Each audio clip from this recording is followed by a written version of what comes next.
신방 가서 좋아하는 찬송가 몇 장입니까? 그랬더니 모르는 찬송을 말씀하셔서 신방 대원 모두가 당황했던 적이 있었다고 말씀을 드렸습니다. 그 다음부터는 빨리 안 나오면 모르는 찬송 그분이 말씀하기 전에 빨리 제가 얘기해가지고 부르곤 했습니다. 근데 여러분, 한 번은 모르는 찬송을 부르자고 하는 것보다 더 황당한 경험을 한 적이 있었는데, 교회 나온 지 얼마 안 되시는 분이 부르자고 했던 찬송가가 뭔지 아세요? 당신의 애창 찬송가라고 하면서 말씀하신 게 우리 방금 부른 찬송가 바로 옆에 있는 겁니다. 바로 옆에 있는 게 뭡니까 여러분? 49장 11조 바치입니다. 이건 그래가지고 신방 가서 부르는 찬송치고는 좀 이상하잖아요, 그죠? 그래, 그분이 11조가 뭔지 아는지 잘 모르겠어요. 11조 바치자고 하는 찬송을 냅다 우리 불렀습니다. 그리고 나중에 물어봤습니다. 11조가 뭔지 아십니까? 그러니까 뭐 아무거나 말하라고 그러는데, 그래서 그냥 나온 게 49장이었다고 11조 바칩니다. 11조 뭔지 모른대요. 근데 여러분 웃으시죠? 11조를 바치시는 분도 계시고 여러 가지 형편 때문에 또 마음에 확신이 없으셔서 못 바치는 분도 있을 거라는 생각이 듭니다. 11조 헌금은 하나님께서 성경에서 우리에게 약속하시면서 주신 말씀이니까 우리가 여러분 11조 생활 온전하게 하는 거 너무나도 중요한 일입니다. 하나님의 것을 당연히 바치는 것일 뿐만 아니라 우리에게 주신 약속을 따라 하나님의 복을 받는 비결이기도 하니까 여러분 11조 생활 잘 하시게 되기를 부탁드립니다. 근데 여러분 11조 드립니다 보다도 더 진한 찬송가가 방금 전에 우리가 부른 겁니다. 11조 드립니다는 11조는 드리고 10의 9조는 내가 가지고 있는다는 뜻인데, 방금 부른 50장 찬송은요 뭐라고 부릅니까? 모든 것을 바친다는 거예요. 제가 부르면서 여러분들 눈치를 살짝 봤는데, 야, 이걸 부를 수 있는 믿음은 대단하다. 모든 것을, 그것도 또 보면요 아낌없이. 여러분 그거 됩니까? 진짜 이거 이대로 되는 분 손 들어보세요. 아낌없이. 그 밑에 또 보면 2절은 더 이상한데, 겸손하게. 여러분 대개 헌금 많이 하는 사람은 교회에서 목에 힘줄 위험성이 있습니다. 내가 이래봬도 이 교회에서 얼마나 헌금을 많이 하는지 알아? 이 교회 건축할 때 내가 기둥 몇 개는 내가 세운 거야. 이렇게 하기가 쉬운데 겸손하게. 참 어려운 것이죠, 그죠? 그리고 또 후렴에 가면 목소리 높여서 주께 드리네 주께 드리네 이렇게 하니까 글쎄 모르겠어요. 하나님께서 저 위에서 내려다보시면서 그 찬송 그만 불러라, 날 기만한다, 이렇게 말씀하는 건 아닌지 잘 모르겠습니다.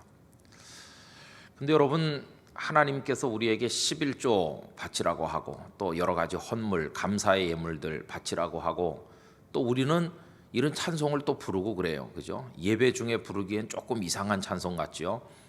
이 50장 찬송은 주로 언제 많이 불러졌느냐 하면, 예전에 예배 중에 헌금 바구니를 이렇게 쭉 돌리면서 헌금하는 시간에, 우리 종종 오후 예배 시간에 헌신 예배 때 하듯이, 그럼 찬양대가 헌금송으로 이 찬송을 많이 불렀어요. 그리고 헌금 위원들이 쭉 이렇게 헌금 바구니 돌리죠. 옛날에는 그 헌금 위원이라고도 안 하고 수전 위원이라고 했었습니다.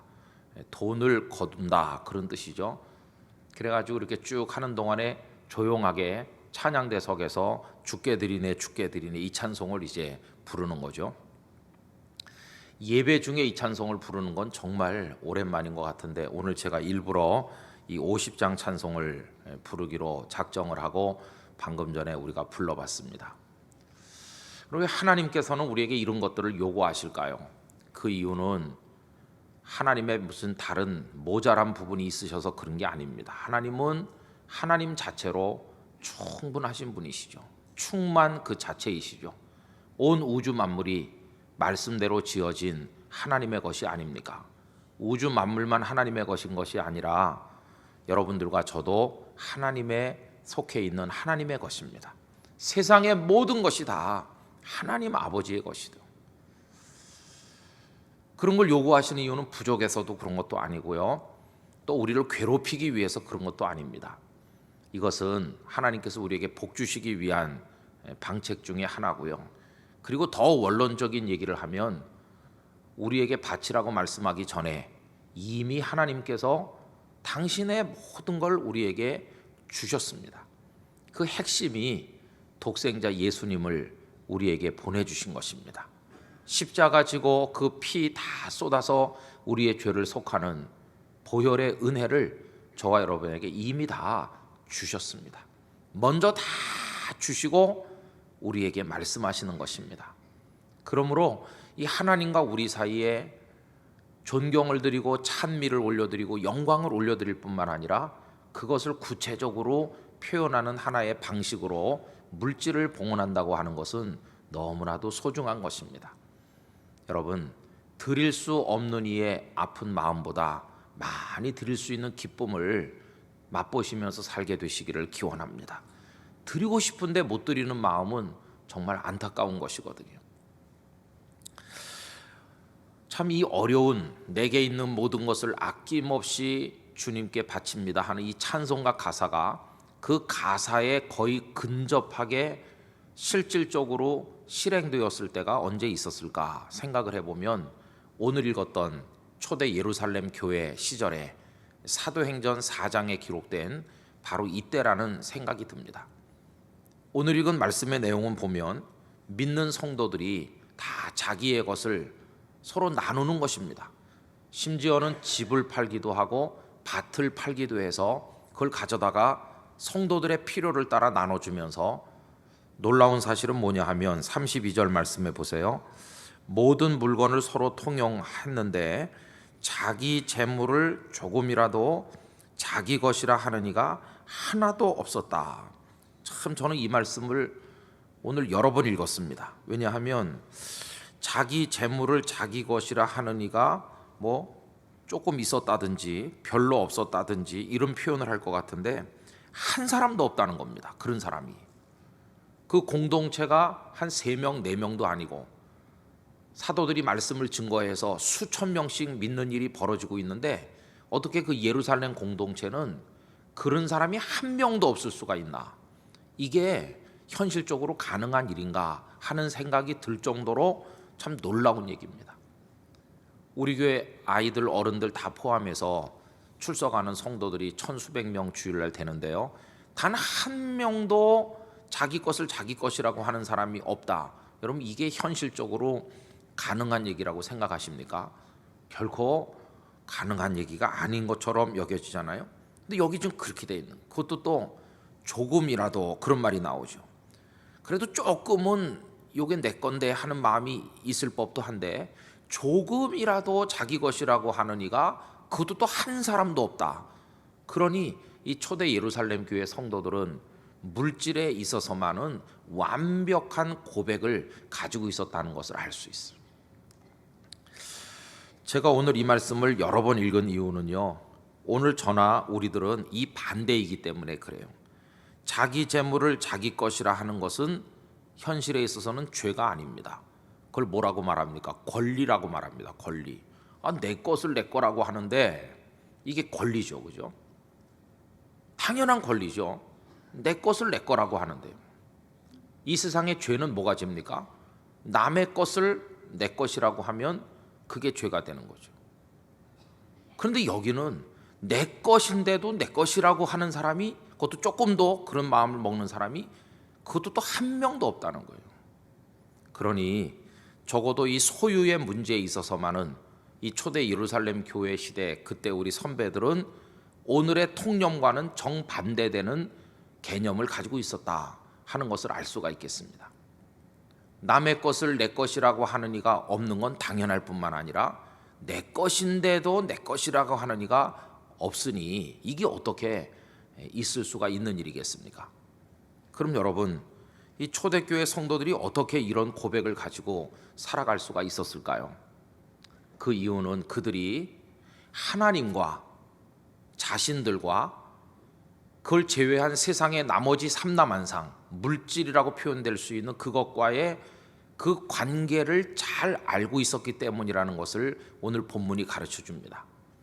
여러분, 거기 밭과 집을 다 팔아가지고 그 판 값을 가져다가 어디다 둔다고 표현하고 있습니까? 35절에 보십시오. 사도들의 발 앞에 둔다는 거예요.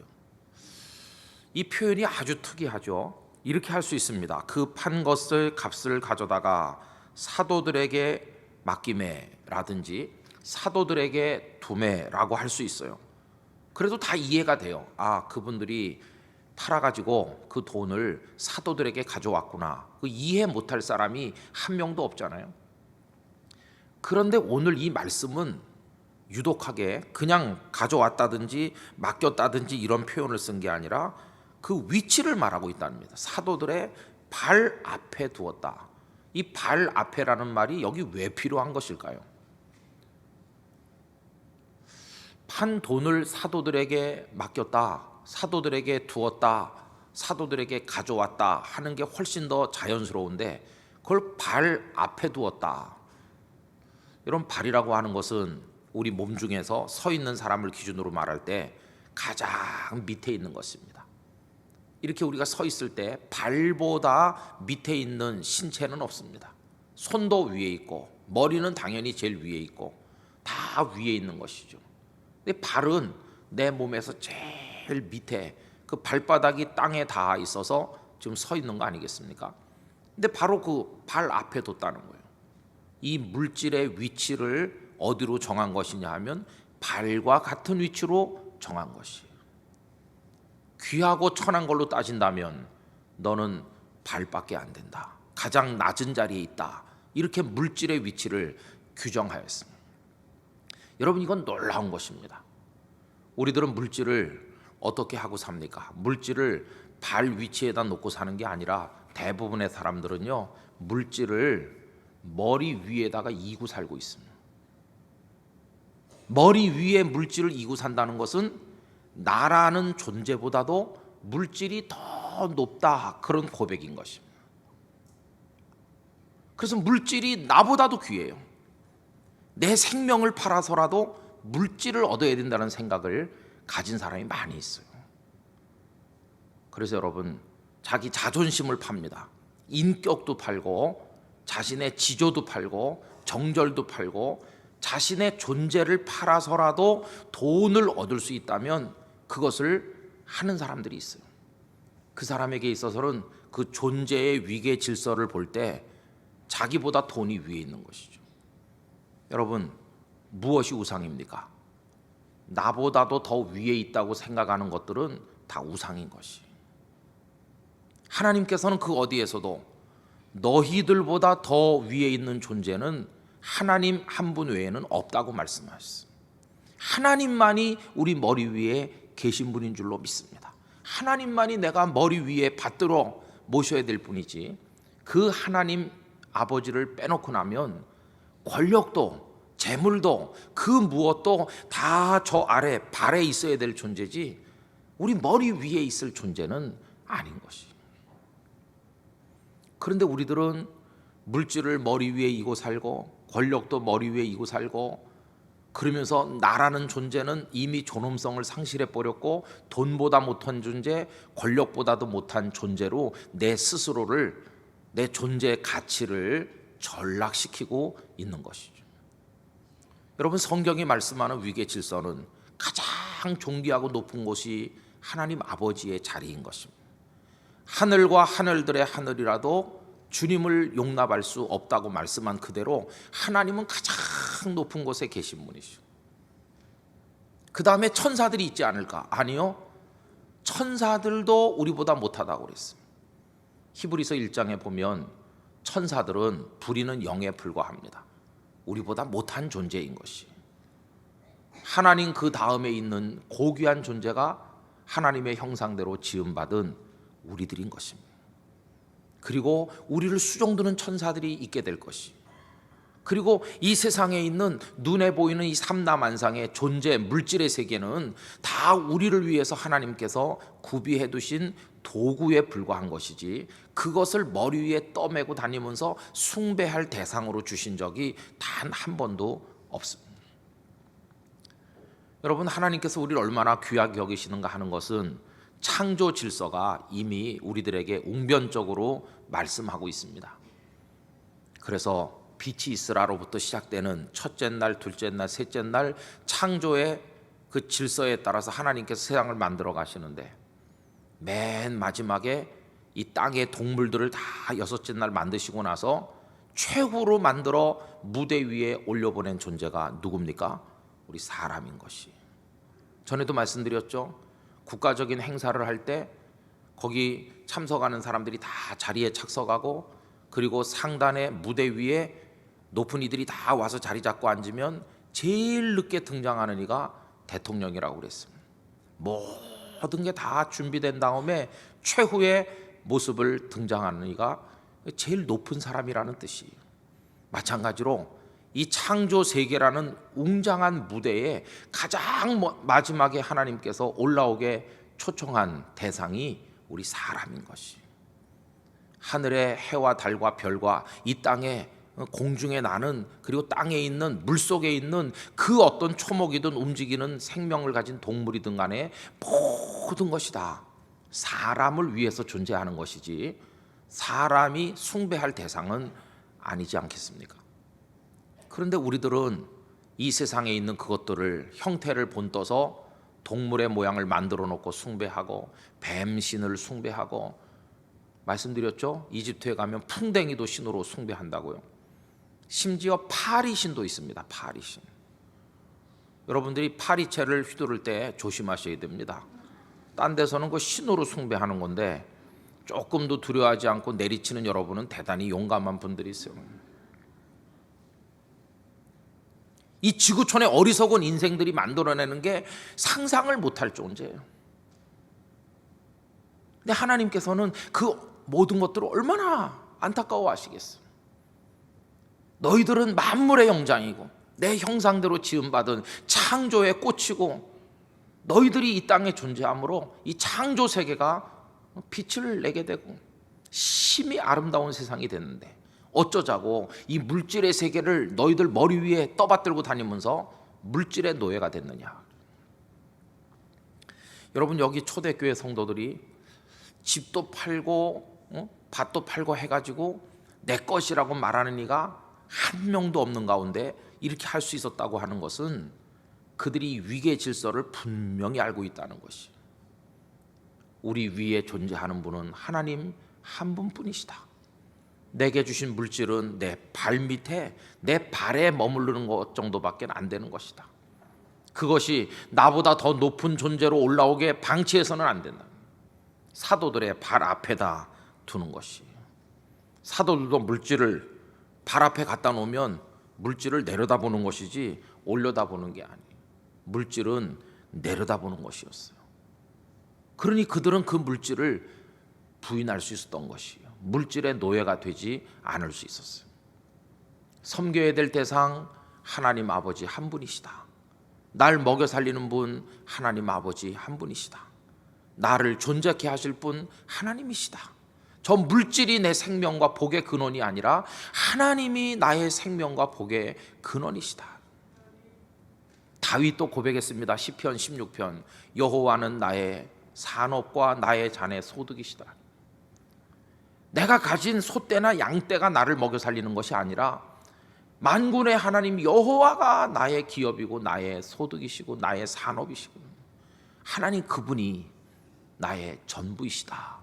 이렇게 고백하는 믿음을 가지고 계시지 않았습니다. 그래서 여러분, 그 유인물을 한번 보세요. 거기 제가 3번에 마태복음 6장 24절 말씀을 적어드렸는데 우리 한번 다 같이 읽어보실까요? 한 사람이 두 주인을 섬기지 못할 것이니 혹 이를 미워하고 저를 사랑하거나 혹 이를 중히 여기고 저를 경히 여김이라. 너희가 하나님과 재물을 겸하여 섬기지 못하느니라. 여러분, 하나님도 섬기고 재물도 섬길 수는 없는 것이. 하나님과 재물을 다 내 머리 위에 떠받들고 살 수는 없어요. 그 중에 하나를 버려야 되는 것이. 근데 성경은 당연히 재물을 발 앞에 두라고 말씀하고 있어요. 하나님만이 내 머리 위에 계셔야 될 뿐 아니겠어요. 지난 주일 낮예배 시간에 그 디트리히 본회퍼 목사님 얘기를 했죠. 유니온 신학교에 초빙받아 가셔서 그래 거기서 미국 사람이 돼서 안전하게 살 수 있는 길이 있었고 미국의 저명한 사람들이 이 본회퍼 목사님을 계속 남아 있도록 설득하고 온갖 편의를 다 제공해 준다고 그랬습니다. 그러나 그분은 지난주에 말씀드린 그대로 라이놀드 니버 교수에게 편지 한 장을 써놓고는 독일로 돌아왔습니다. 라이놀드 니버는 20세기 들어서 미국이 자랑하는 세계 최대의 신학자 중에 한 분입니다.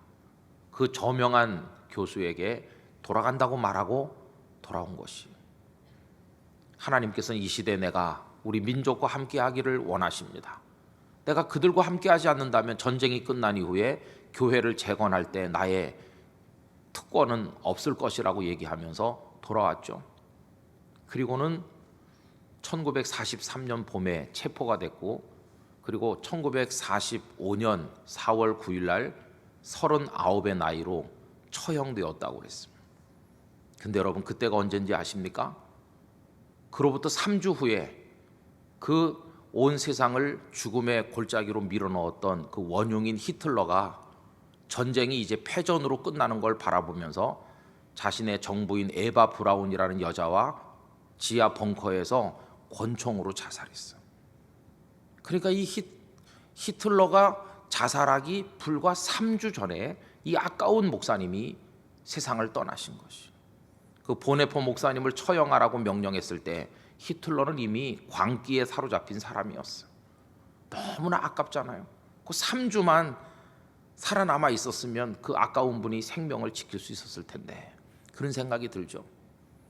그런데 여러분, 오늘날 독일 교회가 그나마 유지될 수 있는 것은 전적으로 본회퍼 목사님의 남긴 믿음의 유산 때문이에요. 그 이전의 독일 교회는 목사님들이 전부 정부로부터 월급을 받습니다. 그런 시스템을 스테이트 처치, 국가교회라고 합니다. 국가가 교회를 먹여 살리는 거예요.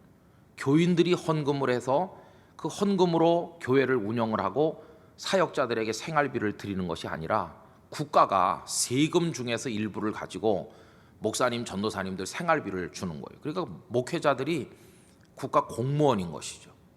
그러니까 국가 정책에 목줄에 밥줄이 다 달려 있는 것이.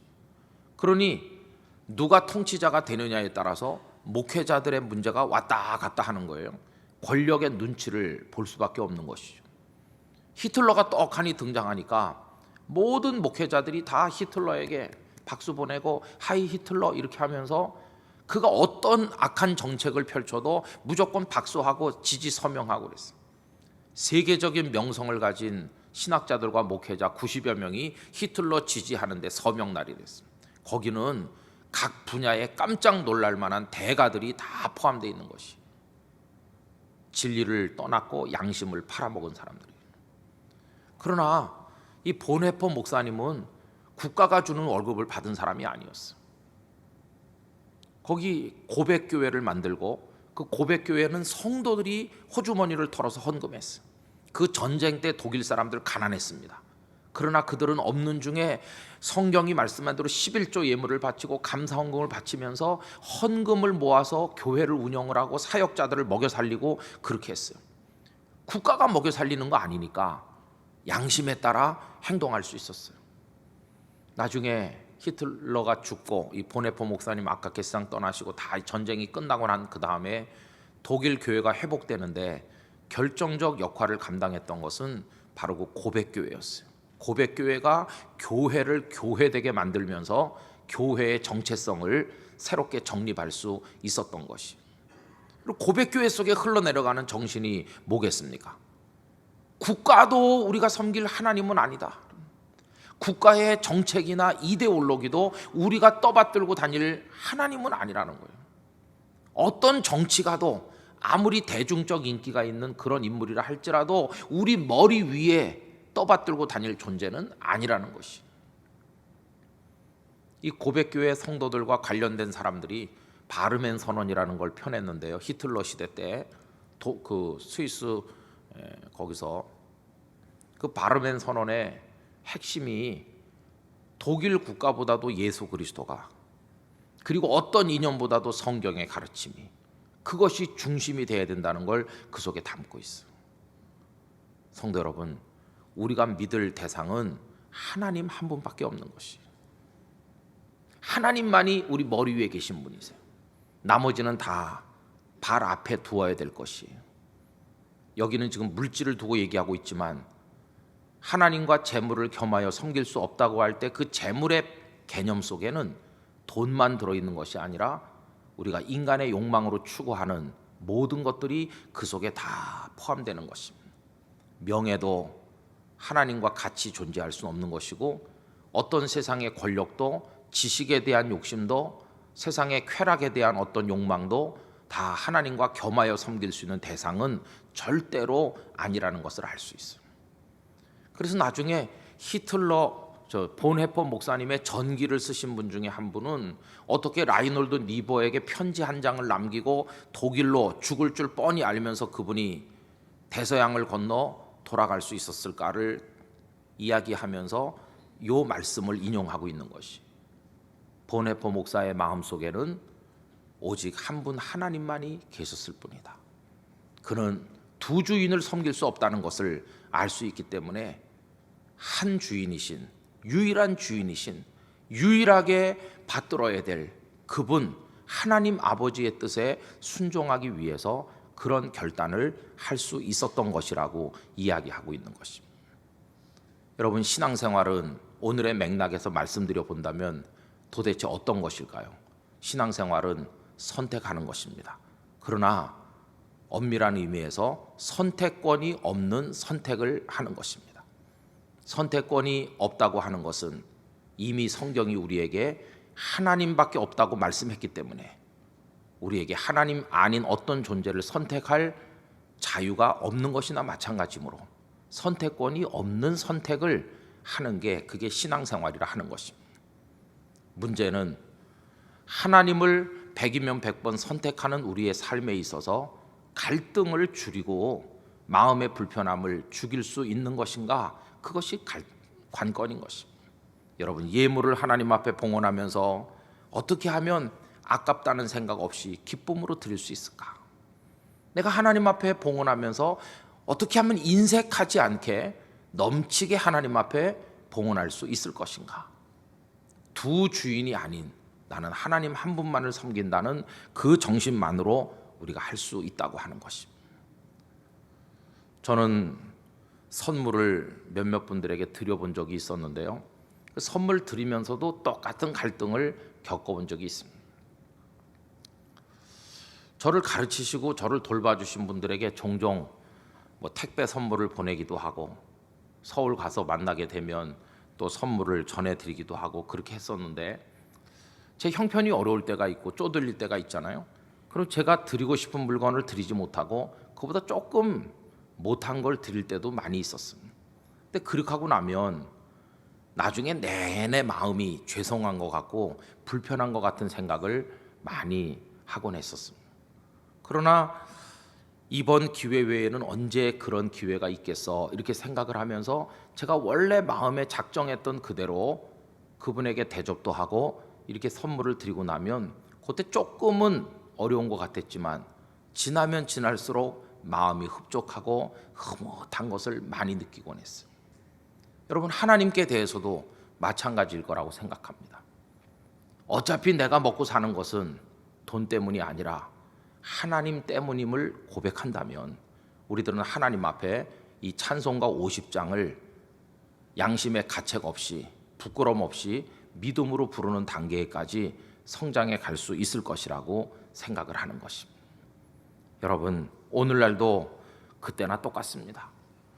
왜 그들이 집과 밭을 팔아서 서로 나눴을까요? 필요한 사람이 있으니까 그렇게 했겠죠, 그죠? 다 부유했다면 그렇게 하지 않았을 것입니다. 누군가는 끼니가 어려우니까 그렇게 하지 않았겠어요? 근데 오늘날도 그런 상황은 똑같은 것입니다. 오늘날도 학교에 못 가는 아이들도 있고, 오늘날도 세 끼를 못 먹는 그런 아이들도 지구촌에는 많이 있고, 오늘날도 치료비가 없어서 병원에 가서 검진 한 번을 못 받는 사람이 지구촌에는 많이 있고, 다양한 상황 속에 다양한 결핍의 고통을 겪는 이들이 오늘날도 많이 있는 것이. 가난은 나라님도 해결할 수 없다고 그랬으니까 이 지구촌의 모든 문제를 우리가 다 해결할 수는 없어요. 그러나 최소한 이런 문제로 인해서 내가 하나님 앞에 부끄럽지는 않는 정도로, 내 양심의 고통을 받지는 않는 정도로라도 내가 뭔가 몸부림을 쳐야 되는 거 아닌가, 그런 생각을 가질 때가 많이 있어요. 그래서 여러분, 내가 100이면 100가지를 다 내 힘으로 해결할 수는 없는 것이에요. 그러나 그 중에 하나라도 하나님 죄송해요, 그러나 내가 지금 이 상황에선 최선을 다했답니다, 이렇게 하면서 그 중에 하나라도 내가 어떤 몸부림을 할 수만 있다면 그것이 나를 하나님의 사람이라는 걸 확인하게 만들어주는 축복으로 다가오게 될 것이라고 믿습니다. 그래도 내가 그때 허리띠를 동여매고 먹고 싶은 거 절약했지, 그리고 입고 싶은 거 한번 참았고 하고 싶은 거 내가 억제해서, 그래서 내가 그분에게 드릴 수 있었고 복음을 위해서 헌신할 수 있었고 할 수 있었다는 게 얼마나 감사한가, 이렇게 생각할 때 그게 성도가 누리는, 다른 이들은 잘 모르는 내면의 기쁨이 될 수가 있다는 것입니다. 여러분, 초대교회 성도들이 했던 그 모습을 그대로 구현한 시대는 아마도 없는 것 같습니다. 그렇지만 이건 우리의 하나의 아름다운 모델인 것입니다. 그래서 오늘날도 성도들이 필요를 따라서 나눠주면서 이렇게 하도록 말씀하셨어요. 저는 우리 교우들께서 하나님 앞에 기본적으로 바치는 11조 예물뿐만 아니라 여러 가지 다양한 명목으로 선교를 위해서든지 아니면 구제를 위해서든지 무엇이든지 우리가 할 수 있는 대로 최선을 다해서, 그래서 하나님 앞에 드릴 수 있게 되기를 간절히 바라는 것입니다. 여러분, 어차피 가지고 갈 수 있는 사람은 아무도 없습니다. 아무리 쌓아놓아도 가져갈 사람은 아무도 없습니다. 이동원 목사님이라고 아시죠? 지구촌교회 이동원 목사님께서 여러 해 전에 마음이 막 클클하고 밤 2시만 되면 잠이 깨지는데 잠도 안 오고 머리도 아프고 기도도 안 되고 그런 고통을 여러 날 경험했다고 합니다. 그러다가 이분이 아무래도 기도해야 될 문제인가 보다, 한국교회 복잡한 생각도 들고, 그래서 이 목사님께서 거의 여러 날 연속으로 한밤중에 깨면서 기도를 계속 하다 보니까 마음이 진정이 되고 기도가 이제 이렇게 줄이 잡히고 오늘보다 그 다음날 기도가 더 깊이 이렇게 들어가게 됐는데, 자꾸만 이렇게 기도 속에 뭔가 결단을 내릴 때가 됐다, 그런 감동이 자꾸만 왔다는 것이. 그러고 있던 어느 날 선교사님 한 분이 방문을 하셔서 그 선교사님하고 차를 한 잔 마시게 됐다는 거예요. 그랬더니 선교사님께서 이렇게 얘기하더래요. 목사님, 우리 한국 교회가 많이 어려운 것 같은데 전도도 잘 안 된다고 그러는데 목사님께서 뭔가를 먼저 시작하셔야 되지 않겠어요? 그러면서 우리가 한번 아무것도 소유하지 않겠다는 무소유의 선언을 한번 시작해 보면 어떨까요? 이렇게 그 선교사님이 툭 한마디 던지더라는 것이. 근데 이 목사님이 그 얘기를 듣고 그걸 왜 나한테 말하는가, 이렇게 했대요. 그리고 선교사님은 가고, 근데 그게 마음에 이 목사님 마음을 짓누르는 것이죠. 결국 어떻게 했는지 아십니까? 어느 날 이 목사님께서 주일날 설교를 하면서 무소유를 선언한 것이죠. 내가 모든 걸 다 지금 내놓을 수는 없는 사람이지만은 내가 성도들에게 몇 가지 약속을 하겠습니다. 첫째, 내가 혹시 살고 나서 돈이 남는다면 내 자식들에게 1원 한 푼도 남겨주지 않도록 하겠습니다. 그리고 모든 것을 다 교회에다 바쳐서 교회가 복음을 위해 쓰도록 하기로 교우님들에게 약속하겠습니다. 이렇게 약속하고, 그리고 이 내 몸, 내 이 몸을 나중에 연구용으로 기증하고, 그 전에 내 장기를 다 시신 기증하기 전에 장기 기증하는 거 그거 하겠다고 이렇게 몇 가지 이야기를 했대요. 그랬더니 그 다음 날 장기 기증협회에서 바로 전화 왔대요. 설교 들었다 그러면서 장기 내놓으라고. 그래갖고 그 얼마 후에 주일날 오시라고 그래가지고 교인들 전체 앞에 설명하고 장기 기증, 자기 장기를 내놓을 사람, 또 시신을 기증할 사람 이렇게 했는데 그게 KBS, MBC 다 그게 뉴스로 나왔댔어요. 그날 하루 동안에 그 교회 교인 중에서 자신의 장기를 기증하겠다고 사인한 사람이 1,800명입니다. 골수 기증하겠다는 사람도 1,000몇백 명이 나오고, 살아있는 동안에 콩팥 하나를 주겠다고 한 사람이 한 200~300명 나오고, 시신을 기증하겠다는 사람이 그 한 주에 200명 이상 나왔어요. 그런 일이 과거엔 없었던 일이죠. 그래서 깜짝 놀랄 만한 자기를 주는 거, 그게 그 지구촌 교회에서 이루어진 일이 여러 해 전에 있었습니다. 그리고 그 목사님부터 그 자식들에게 재산을 상속하지 않겠다 이렇게 약속을 하고, 그 교회 여러 사람들이 목사님과 똑같은 약속을 했다는 것이. 근데 그게 어떻게 가능한 일이겠습니까? 다른 게 아니라, 다른 건 다 발 앞에 있어야 되는 것이고, 하나님 한 분만이 내 머리 위에 계셔야 되는 분이시고, 하나님이 내 존재를 붙들어 주시는 것이지 내 손에 쥔 그 무엇이 나를 먹여 살리는 게 아니라는 확실한 믿음, 그 믿음이 그것을 가능하도록 만들어 주는 것이. 여러분, 두 끼 먹으나 세 끼 먹으나 살기는 마찬가지고요. 좀 우리 마이너스 10 플러스 10의 정신이 그런 의미에서 필요한 것이죠. 그렇게 해서 저는 우리 하나님 아버지 앞에서 이 물질이나 이런 데 대한 자기 부정을 한번 도전해 볼 수 있는 성도들이 됐으면 하는 마음이 있습니다.